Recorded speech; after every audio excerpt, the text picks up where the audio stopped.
Mom's new husband makes triple what you ever did. The basketball stopped bouncing. Every kid on the court turned. Marlon stared at me, lips curled, arms crossed. Like I was some washed-up mascot embarrassing him at school. I had just driven 40 minutes in traffic to watch his practice, brought him a clean hoodie, and a Gatorade, his favorite flavor, orange. He didn't even take it. I stood there frozen. Every father in the gym, every mother, even Coach Halstead, who normally screamed like a war general, went quiet. The word triple echoed in my ears like a gunshot that wouldn't stop ringing. I should have said something. I should have walked out. I should have done a million things. But I just blinked and walked back to my truck. I didn't even close the door right. It slammed like thunder. I sat behind the wheel, hands shaking, staring at the Gatorade bottle still sweating in the cup holder. I didn't cry. I didn't shout. But in that moment, I felt something worse than humiliation. I felt nothing. It wasn't just the money. It wasn't even Bryce, the human LinkedIn profile my ex married last spring. It was that my son looked me in the face, in front of strangers, and decided I was disposable. A relic. A failed draft pick. I drove home slowly. No radio. Just the sound of my own breath and the turn signals counting time I could never get back. My phone buzzed when I parked, a notification from the bank. I almost didn't check it, but I did. And the number on Marlon's college fund was 0. I stared at the balance for a full minute, thinking maybe I was in the wrong account. Maybe it was a glitch. It wasn't. The account had been drained 2 days earlier. Quietly. Legally, even. Because months ago, under pressure from my ex, I had signed co-access to make tuition easier. Only 2 people could have touched it. And I don't have to tell you who did. You already know. But here's the part they didn't see coming. While they were spending my sacrifice on God knows what, a weekend getaway, a new espresso machine, matching electric bikes, I was already talking to someone. Not just a lawyer. A forensic accountant. And the audit we're about to deliver? It'll make triple look like pocket change. I didn't sleep that night. The house was dead quiet except for the distant hum of the refrigerator and the occasional rustle of wind against the siding. But inside my head, it was chaos, numbers, dates, receipts, birthdays, deposit logs, everything flashing like lightning through a storm I didn't see coming. I couldn't stop thinking about that Gatorade. The way I stood there holding it, like an idiot, while my son gutted me in front of a dozen strangers. And for what? Because Bryce drives a newer car? Because he wears watches with names I can't pronounce? No. Because Lillian, my ex, made me the villain in a story I wrote with my bare hands. She told Marlon I let go of responsibilities, that I stopped pushing, that I was fine with being average, that I tapped out. She rewrote the truth and handed it to him like a bedtime story. He doesn't remember the winters we heated the house with space heaters while I fixed the furnace with borrowed parts, or how I worked 2 jobs to keep us in that house while she was out finding herself on business retreats. And now Bryce. The perfect upgrade. The seamless replacement. The man who drained my son's future fund like it was spare change in a vending machine. But he made a mistake. A stupid, greedy mistake. He forgot I kept records. You see, I may look like a guy who builds decks and fixes siding, but I kept meticulous logs. Every deposit I made into that fund had a digital footprint. Every conversation about the account was saved. Lillian had once emailed me a request for shared access. I still had the email. And more importantly, I had proof she promised never to touch the account without my written consent. That's called a boundary. And she bulldozed it. The next day, I scheduled a meeting with Dorsey and Grant.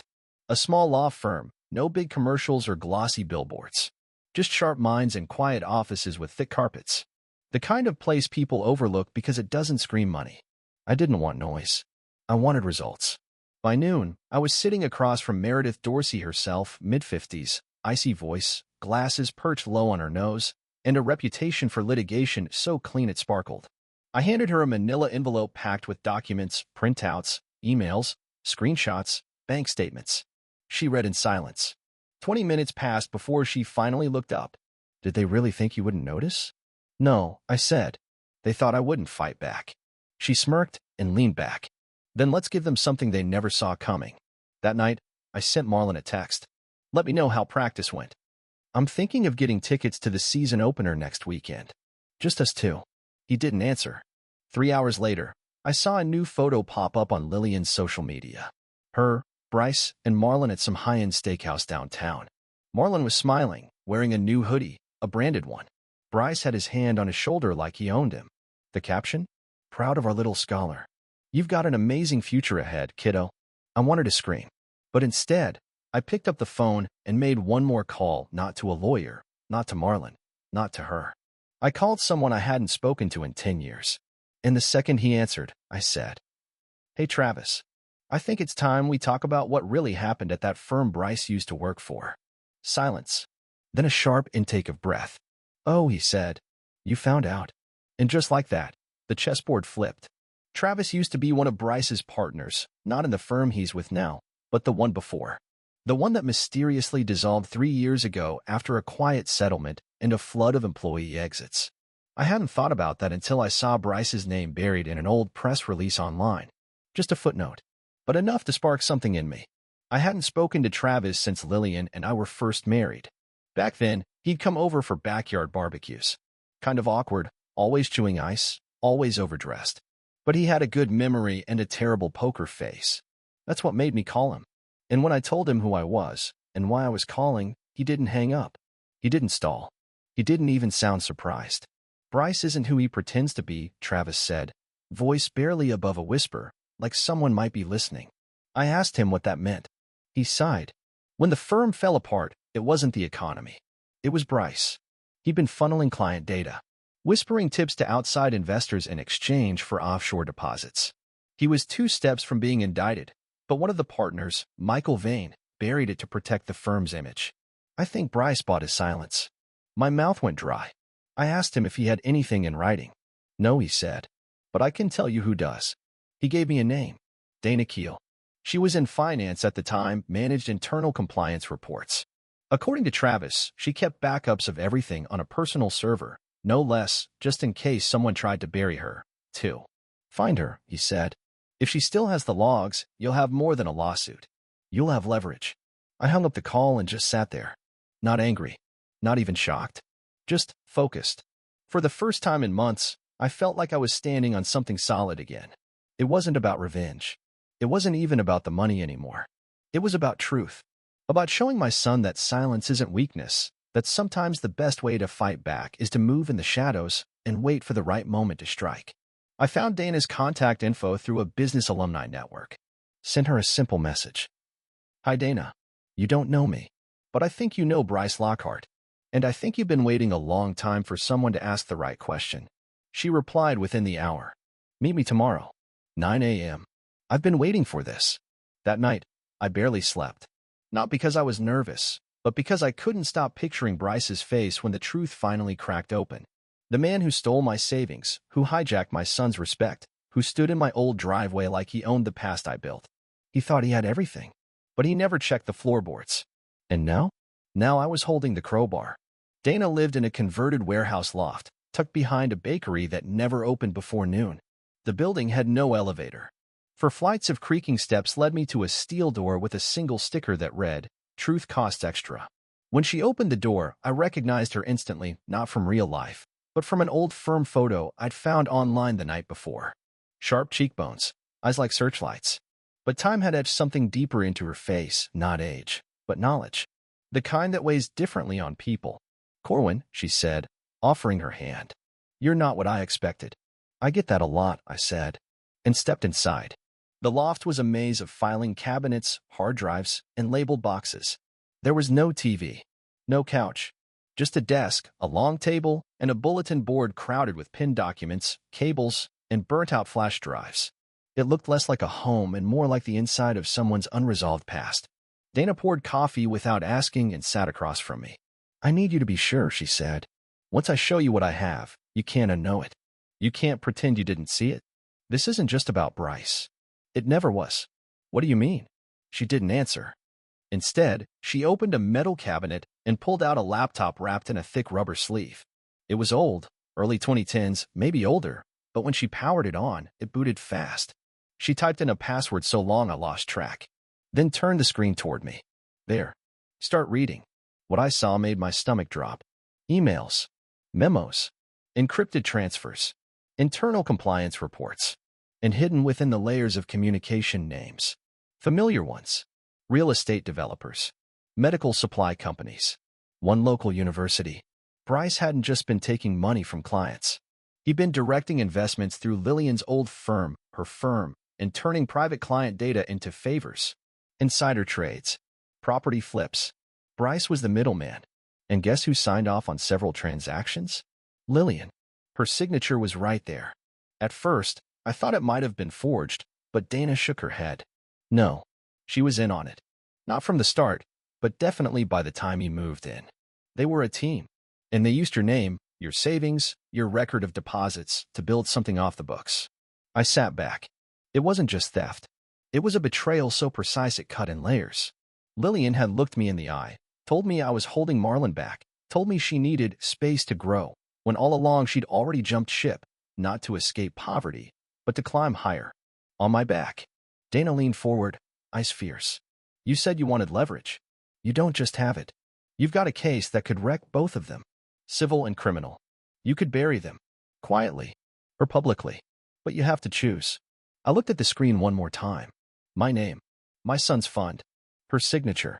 All in the same document. I stood slowly. My voice steady. Email me copies. Secure transfer only. I'll take it from here.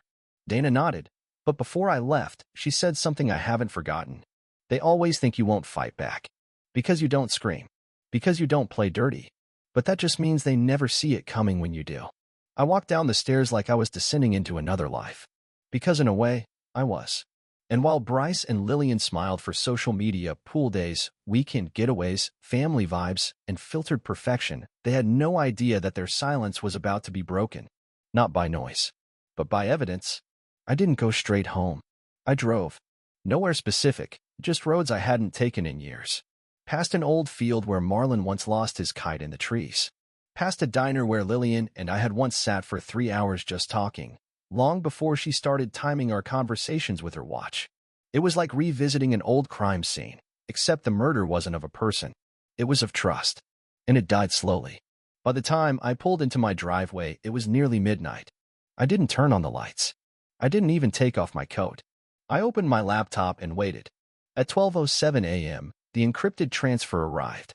A zip file from Dana, locked with a password only I had. Inside it, everything. Financial forensics. Communication logs. Metadata trails. Even security footage from the firm's internal camera system showing Bryce and Lillian entering a restricted conference room at 10:42 p.m. on a Sunday, long after the office was closed. You don't enter rooms like that for board meetings. They weren't just siphoning my son's college fund. They were running a private ecosystem of corruption, using my contributions as insulation. I stayed up all night creating 2 copies of the data. One on a secure flash drive. One on a cloud account tied to a dead email address I'd created back when Lillian and I used to share a Netflix login.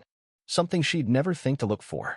It was like setting a pressure plate under the floorboards, quiet, invisible, but ready to explode if stepped on. By 5:30 a.m., the plan was taking shape. But I didn't want revenge. I wanted control. The next afternoon, I emailed Lillian. Simple. Calm. No subject line. Let's meet. Just you and me. No lawyers. No agendas. Just to talk. For Marlon's sake. She replied in 3 minutes.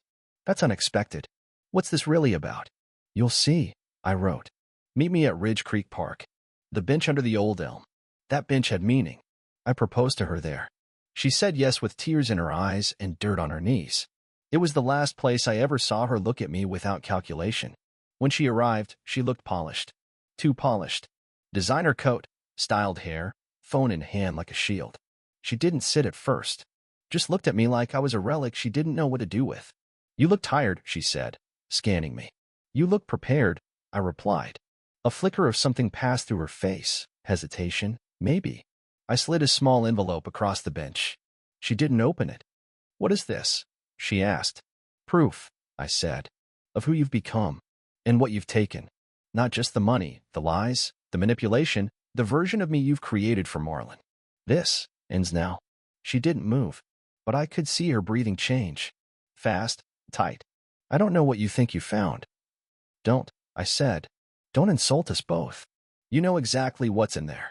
And if you don't want it sent to Bryce's previous employer, the Department of Financial Conduct, your firm's ethics committee, and just for fun, our old church group, you'll do exactly as I say. She went pale, like ice spreading through her bloodstream. This is blackmail, she whispered. No, I said. It's leverage. Blackmail would be if I wanted something. I don't want anything from you, Lillian. Except for one thing. What? I looked her dead in the eyes. You're going to explain it to Marlon. Everything. The truth. The fund. Bryce's role. Your signature. You'll tell him why I've been silent. Why I let him hate me. You'll do that, in front of me, or this all goes public. And neither of you will ever work again. She didn't speak for a full minute.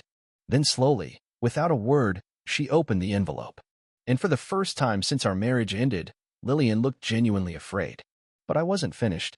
I stood, placed a second envelope beside her, this one heavier, sealed with wax. If you ever try to retaliate, I said quietly, this opens automatically. The copy's already out there. You're smart. You know what that means. Then I walked away. I didn't look back. And I didn't need to, because I already knew what was going to happen next. 3 days passed before the meeting. I gave Lillian the space to arrange it herself, as agreed. No interference. I wanted it to be her decision, her choice to tell him, or to watch it all burn. I expected resistance, delayed tactics, some excuse to pivot the moment away from what it was meant to be. Instead, she texted me the location. Her house. Sunday afternoon. No Bryce. Just the three of us. A family talk, she called it. I got there 10 minutes early. Sat in my truck outside the house I once built a bookshelf in, wondering if that bookshelf still stood or if Bryce had replaced it with something designer, something smarter looking but hollow. The porch light was on even though the sun was still out. The yard was trimmed. The mailbox was new. Everything looked like it was working. But I knew better. When I knocked, Lillian opened the door with a different face, not angry, not polished, not even defensive. Just drained. I stepped inside. Marlon was already sitting in the living room, slouched in the armchair like it was the last place on earth he wanted to be. He didn't say hi. He didn't look at me. He scrolled his phone, his thumbs twitching. Lillian stood across from us, wringing her hands like she was waiting for a verdict in a trial she wasn't sure she'd survive. You ready? I asked her. She nodded. Barely. Then she said the first sentence I don't think I'll ever forget. Marlon, she began, your father didn't abandon your college fund. He built it. From scratch. Every single month. Even when he had nothing to spare. Marlon looked up, confused. But she didn't stop. I told you Bryce was going to help cover school costs, and I let you believe it was because he earned more, because he was more capable. That wasn't true. What I didn't tell you was that we used your original fund, the one your dad created, without his consent. We took it. She paused, trembling. And we used it to build something for ourselves. Your stepfather and I. For investments. For leverage. For things that had nothing to do with you. Marlon's face changed in degrees. From confusion to anger to something colder. Not rage. Not shock. Disbelief. You what? He said, his voice cracking not with volume, but with betrayal. I reached into my coat pocket and handed him a sealed folder. Inside, screenshots, bank logs, timeline summaries.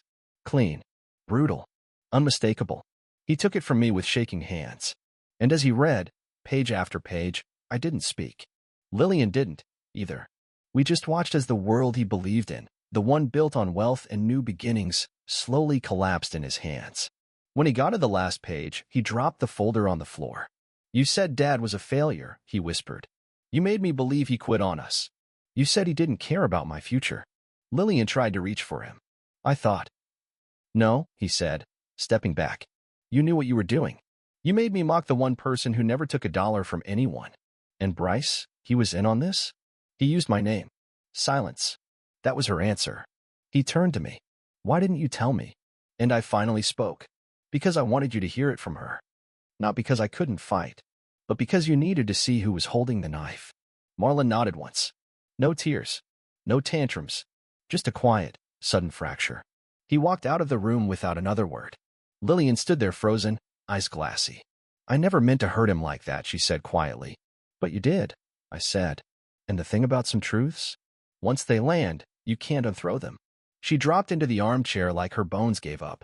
I walked out of that house with no folder, no closure, no smile. Just a truth that had finally spoken for itself. And the feeling that maybe, just maybe, the version of me they buried was starting to breathe again. 2 days later, just after dusk, I heard the knock. Not urgent. Not frantic. Just there. Like someone standing in the rain, unsure if they really wanted shelter or just didn't want to be alone anymore. When I opened the door, Marlon stood there with a backpack slung over one shoulder, a duffel bag dragging behind him, and a look on his face I'd never seen before. Not even as a child. Not when he scraped his knees, not when he failed a spelling test. This wasn't hurt. This was uncertainty. The kind you feel when the people who were supposed to protect you turn out to be made of mirrors, and every reflection lies. "Can I stay here tonight?" he asked. I didn't say a word. I just stepped aside. He walked past me without looking around. No comments about the house. No jokes. Just silence. I offered him the spare room. Left clean sheets on the bed. He sat down, pulled out his phone, stared at it for a few seconds, then powered it off. I made tea. Brought him a cup. He didn't touch it. But after a long while, he spoke. "Bryce left." I turned. "What do you mean?" "I mean he packed a suitcase, slammed the door, and left.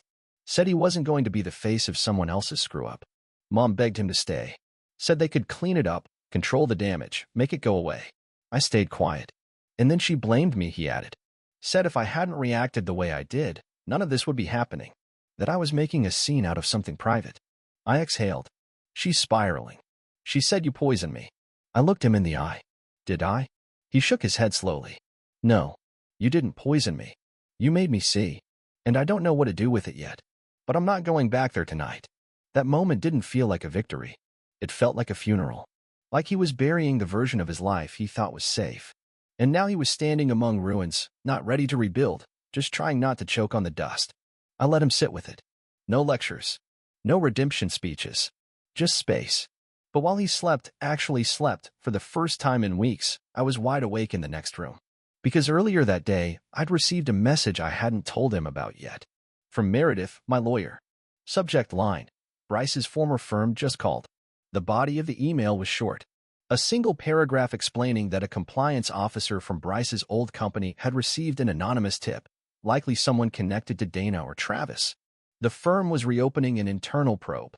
Meredith believed Bryce might already be under federal review for securities misconduct. And Lillian? Her firm had issued a quiet request for legal indemnification to their insurer, which meant they expected fallout. Possibly lawsuits. Possibly criminal charges. And they were preparing to sacrifice someone to save themselves.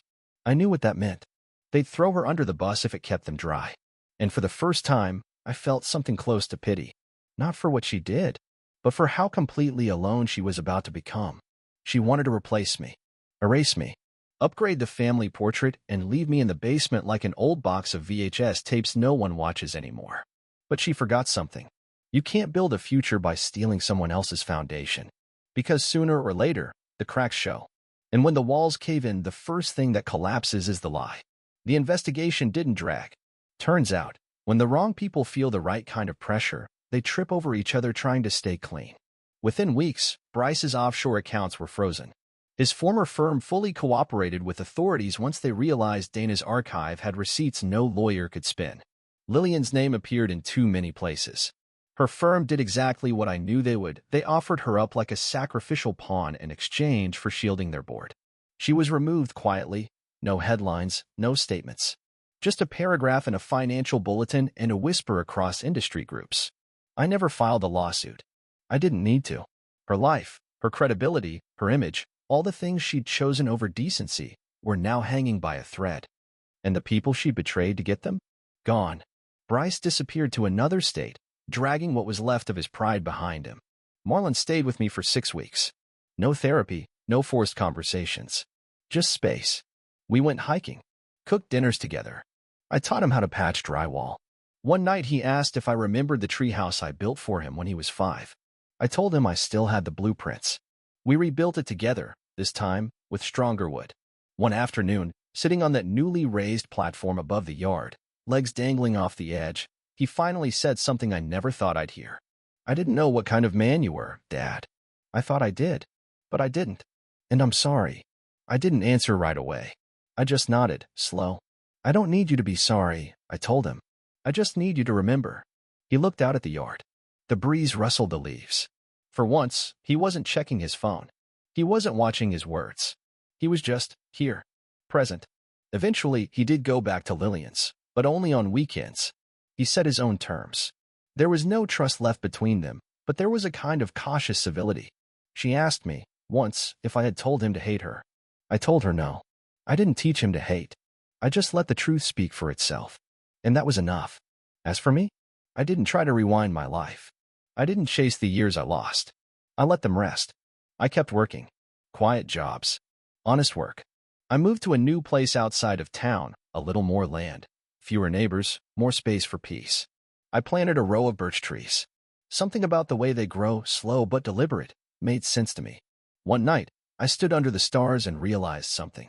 They tried to erase me, replace me, undermine the life I built with silence, money, and manipulation. But they failed. Because here I was, standing on solid ground, with my name intact, my son beside me, and nothing left to prove.